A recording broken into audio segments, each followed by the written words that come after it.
গেলেন, এই সব কিছু মিলিয়ে একটা সময় বলা হতো যে তারেক রহমান ফিরতে পারবেন না, বিএনপি ঘুরে দাঁড়াতে পারবেন না। সবকিছু কিন্তু এখন উল্টো হয়েছে, তারেক রহমানও ফিরেছে, বিএনপিও ঘুরে দাঁড়িয়েছে। এখন তারেক রহমানের কাছে আসলে মূল চ্যালেঞ্জগুলো কি কি থাকতে পারে? বিভিন্ন জায়গায় গিয়ে আমি এই প্রশ্নের উত্তর দিচ্ছি। সবচেয়ে ভালো হতো উনি নিজেই যদি বলতেন ওনার চ্যালেঞ্জগুলি কি। কিছু কিছু চ্যালেঞ্জ উনি অবশ্য বলেছেন, মূলত ওনার ব্যক্তিগত চ্যালেঞ্জ তো নয়, এটা ওনার দলের কাছে এবং ওনার যে রাজনীতির কাছে যে চ্যালেঞ্জ সেটা নিয়ে কথা। তো বাংলাদেশের বর্তমান যে পরিস্থিতি, সেখানে বৃহৎ চ্যালেঞ্জ হচ্ছে দলকে নির্বাচনে বিজয়ী করে নিয়ে আসা। কেননা তার মায়ের ইন্তেকালের পর তিনি দলের মূল নেতৃত্বে একক ব্যক্তি এখন, এবং সেই জায়গাটিতে তাকে এখন দলকে নেতৃত্ব দিয়ে নির্বাচনে বিজয়ী করে নিয়ে আসতে হবে। এটা তার একটা চ্যালেঞ্জ। দলের মধ্যে কিছু অনৈক্য আছে, তারা যে আসন ভাগ করেছেন সেখানে আমি আজকে সকালে দেখেছি যে রাশেদ খানের আসনে একজন স্বতন্ত্র দাঁড়িয়ে গেছেন, এরকম বিদ্রোহী প্রার্থী দাঁড়াচ্ছেন। তো এইগুলিকে হয়তো তাকে ম্যানেজ করতে হবে, কিন্তু এটা হচ্ছে দলের ভেতরের বিষয়। দলে প্রচুর ইনফিল্ট্রেশন হয়েছে, কেননা এইগুলো 16-17 বছরে ক্লোজ মনিটরিং তো দলের উপর করা সম্ভব হয় নাই, ফলে ভবিষ্যতে তাকে দলকেও পুনর্গঠন করতে হবে। এর বাইরে তার যে মোটা দাগে সরকার গঠন করলে অথবা দেশকে নেতৃত্ব দিতে গেলে যে চ্যালেঞ্জগুলি রয়েছে, প্রধান চ্যালেঞ্জ হচ্ছে আইন শৃঙ্খলা পরিস্থিতি এবং অর্থনীতি, এই দুটি।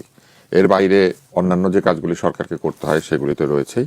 কিছু কিছু খাতে বাংলাদেশ যথেষ্ট দুর্বল হয়ে গিয়েছে, যেটি আগে ছিল না। যেমন এই অন্তর্বর্তী সরকারের সময় স্বাস্থ্য খাতে প্রচুর অনিয়ম হয়েছে এবং স্বাস্থ্য খাত আরো মাজুল অবস্থায় চলে গিয়েছে। তো এই খাতে তাকে অনেক মনোযোগ দিতে হবে। শিক্ষা বহুদিন ধরে অবহেলিত, এবং শিক্ষাকে নানানভাবে রাজনৈতিক স্বার্থে ব্যবহার করতে গিয়ে শিক্ষা ব্যবস্থাটাকে এত ক্ষতিগ্রস্ত করা হয়েছে যে আমাদের ছেলেমেয়েরা একটা সাধারণ শিক্ষায় শিক্ষিত হয়ে একই ধরনের চিন্তা ভাবনা অভ্যস্ত নয়, তাদের মধ্যে বিভেদ তৈরি হয়েছে। শিক্ষার মধ্যে এক ধরনের বৈষম্য আছে, এটা তাকে ঠিক করতে হবে। নারীর অধিকারের বিষয়ে তাকে অনেকগুলি চ্যালেঞ্জ ফেস করতে হবে, কেননা আপনারা নিশ্চয়ই লক্ষ্য করেছেন অন্তর্বর্তী সরকার একটা নারী কমিশন করে সেই রিপোর্টটা এখনো কিন্তু কোনো একটা তোষকের তলা ফেলে দিয়েছে। তার মানে তাকে আবার নতুন করে নারী অধিকার এবং নারী বিষয়ক যে কাজগুলি আছে সেগুলি করতে হবে। বাংলাদেশে প্রচুর প্রতিবন্ধী জনসংখ্যা আছেন, যেটা কিন্তু তার বক্তৃতার মধ্যে তিনি বলেছেন। প্রতিবন্ধীরা খুবই অবহেলিত, এদের জন্য তাকে কাজ করতে হবে। এবং বাংলাদেশের বৈদেশিক ঋণের বোঝা এমন জায়গায় গিয়ে পৌঁছেছে, এটা শোধ করার জন্য আসলে একটা সমন্বিত পরিকল্পনা প্রয়োজন হবে। এইগুলি তো রয়েছে। হ্যাঁ, মানে সরকারের বিভিন্ন ক্ষেত্রে চ্যালেঞ্জ রয়েছে। কিছু কিছু জায়গায় অবশ্য বাংলাদেশের ভালো পরিস্থিতি আছে। আরেকটা বড় পরিস্থিতি হচ্ছে পরিবেশ, কেননা আপনারা জানেন বাংলাদেশ ক্লাইমেট চ্যালেঞ্জ একটা এরিয়া, এবং এই যে জলবায়ু পরিবর্তন জনিত যে অভিঘাত, সেই অভিঘাতের মোকাবেলা বাংলাদেশকে করতে হবে। আপনি যেটা বলছিলেন যে তিনি দীর্ঘদিন দেশের বাইরে থাকার কারণে ক্লোজ মনিটরিং এর কথাটা আপনি বলছিলেন, এখন তো লং ডিস্টেন্স কমেছে, তাহলে প্রার্থীরা যে বিদ্রোহী প্রার্থী হয়ে তার দলের বিরুদ্ধে যে দাঁড়াচ্ছে, তিনি তো এটা তাদেরকে ডেকে নিয়েও কথা বলতে পারতেন। মানে সেই বিষয়টি এখনো তিনি কিভাবে এটা ম্যানেজ করবেন, এটা তার নেতৃত্বের পদ্ধতির বিষয়। নানান ভাবে হতে পারে। ধরেন যেখানে কাউকে যদি বকা দিয়ে কাজ হয় তাহলে বকা দিয়ে করতে হবে, কাউকে যদি বহিষ্কার করে কাজ হয় বহিষ্কার করতে হবে, কাউকে যদি বোঝাতে হয় বোঝাতে হবে। যারাই স্বতন্ত্র দাঁড়াচ্ছেন বা দলের বিরুদ্ধে আচরণ করছেন, সকলেই যে ওই অঞ্চলে বিজয়ী হতে পারবেন এমনও নয়, আবার সকলেই যে মূল প্রার্থীকে পরাজিত করিয়ে দেবেন সেটাও নয়।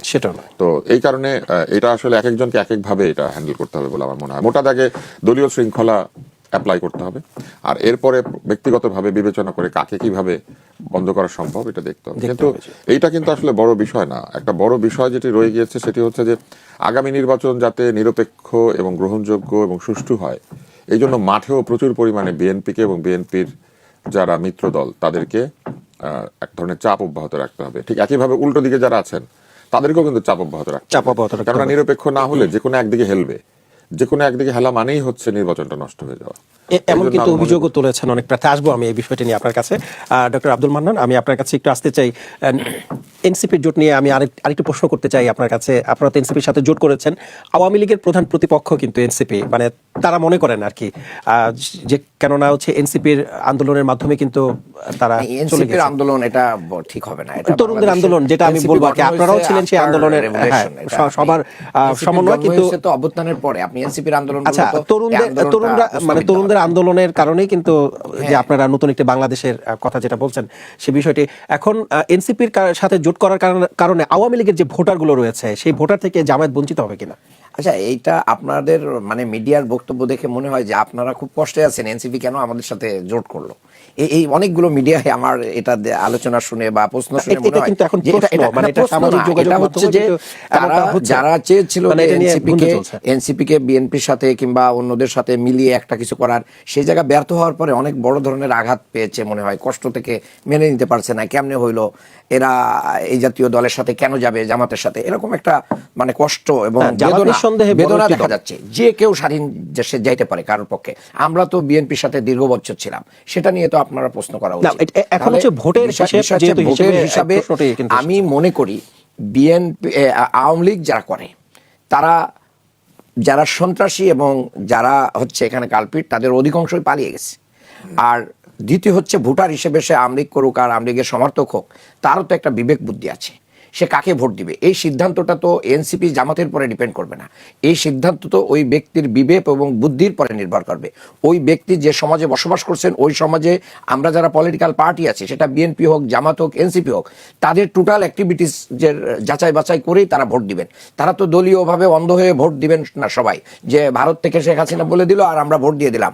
আমি তো বরঞ্চ দেখেছি জুলাই গণঅভ্যুত্থানে, আমি নিজেও অংশগ্রহণ করা একজন মানুষ, আমি তো বহু সাধারণ আওয়ামী লীগকে দেখেছি যে হাসিনার বিরুদ্ধে আন্দোলনে নেমেছে। কেন তারা আন্দোলনে নেমেছে? সামনের কাতারে কিন্তু এখন যারা নেতৃত্ব দিচ্ছেন, এরা কিন্তু প্রধান স্টেক হোল্ডার হিসেবে ছিলেন সামনের হ্যাঁ কাতারে। ছিলেন, অসুবিধা কি? অসুবিধা কি? তারা সত্যকে, কেউ যদি তার ভুল বুঝতে পেরে, কেউ যদি শেখ হাসিনার কর্মকাণ্ডকে মানে অবৈধ মনে করে সে যদি এই জোটকে ভোট দেয়, তা আপনি কি জোর করে আমাদের ভোটটাকে বঞ্চিত করাবেন?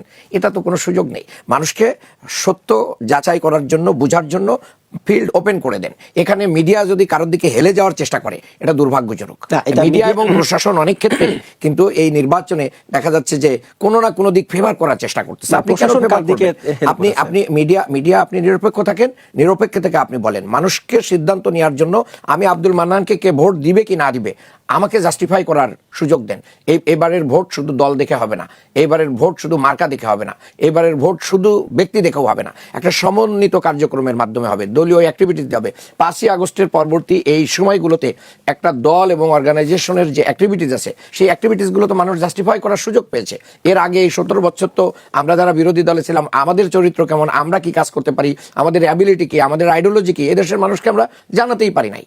কাজেই এই নতুন প্রজন্ম যারা প্রায় 6 কোটি ভোটারের কাছাকাছি আছে, তারা এই 5ই আগস্টের পর থেকে তো আমাদেরকে দেখছে, এটার পরেই ডিসিশন নেবে।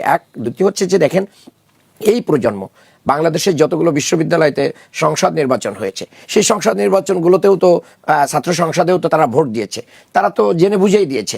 আপনি কি বলবেন যে সেখানে তো এনসিপি আলাদা নির্বাচন করেছে, তারপরেও তো আমরা জয়ী হয়েছি? কেন মানুষ এগুলোকে ভোট দিয়েছে? আমাদের চারিত্রিক আদর্শ এবং আদর্শের উপরে অবিচল থাকা, আদর্শের উপরে একটা কমিটমেন্ট থাকা, এবং আমাদের দ্বারা কোনো জুলুম হয় না, অন্যায় হয় না, অবিচার হয় না, চাঁদাবাজি হয় না, দখলবাজি হয় না, সন্ত্রাস হয় না, মব সৃষ্টি করি না। এটার মাধ্যম দিয়ে আমরা বাংলাদেশে পুরাতন বন্দোবস্তকে কবর দিয়ে একটা নতুন বন্দোবস্তে বাংলাদেশকে আনতে চাই। সেই জায়গায় তরুণ সমাজ যদি আমাদেরকে ভোট দেয়, সে জায়গায় আমাদের সাথে বা আমরা সবাই মিলে যদি এই মানে মিছিলটা আরো বাড়ে, এখানে আরো অনেক দল আসে, তাহলে অসুবিধা কোথায়? না, এনসিপির যে নেতৃবৃন্দ রয়েছেন, তারা কিন্তু অনেকে বলছেন যে তারা পলাতক আওয়ামী লীগের কাছ থেকে বা যারা পালিয়ে গেছেন তাদের কাছ থেকে কিন্তু হুমকির শিকার হচ্ছেন। হ্যাঁ।